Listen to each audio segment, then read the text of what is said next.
ਨਿਸ਼ਾਨੀਆਂ ਅਕਲ ਵਾਲਿਆਂ ਵਾਸਤੇ ਹੁੰਦੀਆਂ ਵਾ, ਬੇਅਕਲਾਂ ਲਈ ਨਹੀਂ। ਬੰਗਲਾਦੇਸ਼ ਦੇ ਅੰਦਰ ਜੋ ਵੀ ਹੋ ਗਿਆ, ਸਮਝ ਲਓ 48-72 ਘੰਟੇ ਦੇ ਅੰਦਰ ਉਹ ਮਾਜ਼ੀ ਹੋ ਗਿਆ, ਔਰ ਲੋਕਾਂ ਲਈ ਉਹ ਸਬਕ ਵੀ ਆ।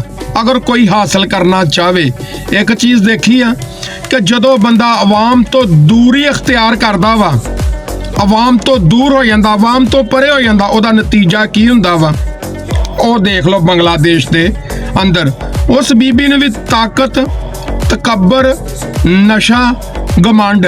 ਨਸ਼ਾ ਕੋਈ ਭੰਗ ਭੂਕੀ ਸ਼ਰਾਬ ਦਾ ਨਹੀਂ ਹੁੰਦਾ, ਤਾਕਤ ਦਾ ਸਭ ਤੋਂ ਵੱਡਾ ਨਸ਼ਾ ਹੁੰਦਾ ਵਾ।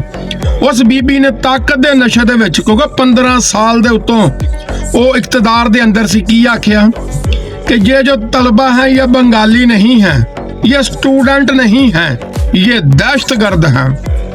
ਤੇ ਉਹਦਾ ਨਤੀਜਾ ਕੀ ਹੋਇਆ?